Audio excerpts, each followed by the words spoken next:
বন্ধুরা, আজ আমি আমার এই ছাদ বাগানের জামরুল গাছটা প্রতিস্থাপন করব। এটা ছিল একটা 10 ইঞ্চি গ্লো ব্যাগে। সেই জন্য আমি নিয়েছি একটা 50 লিটার ড্রামের হাফ ড্রাম। মাটি তৈরির জন্য নিয়েছি গার্ডেন সয়েল 40%,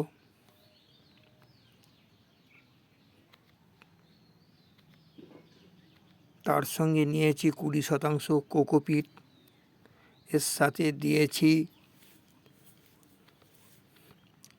40% ভার্মিকম্পোজ ও গোবর সার।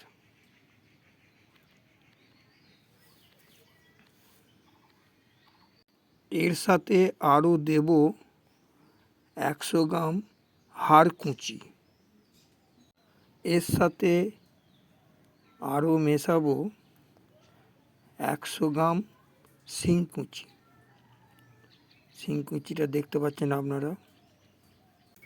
বন্ধুরা, এর সাথে আমি দেব 1 মুঠো নিম খোল আর দেব 1 মুঠো সর্ষের খোল।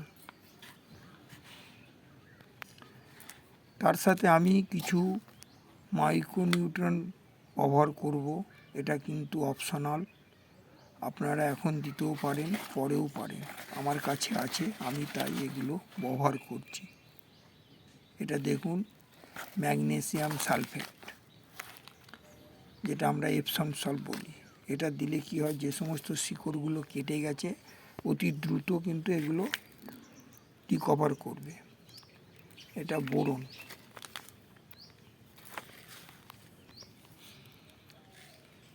এখানে দেখুন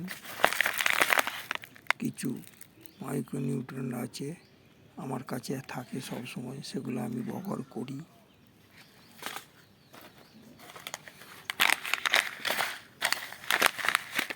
জিঙ্ক, সালফার, ফসফেট, এগুলো সব কিন্তু এর সাথে একসাথে করা আছে, বুঝলেন তো, বিভিন্ন রকম।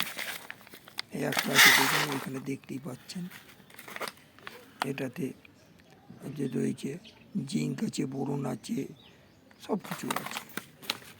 এগুলো আমি সব একসাথে নিয়ে এই মাটিটা এইভাবে মিশিয়ে মাটিটা তৈরি করলাম।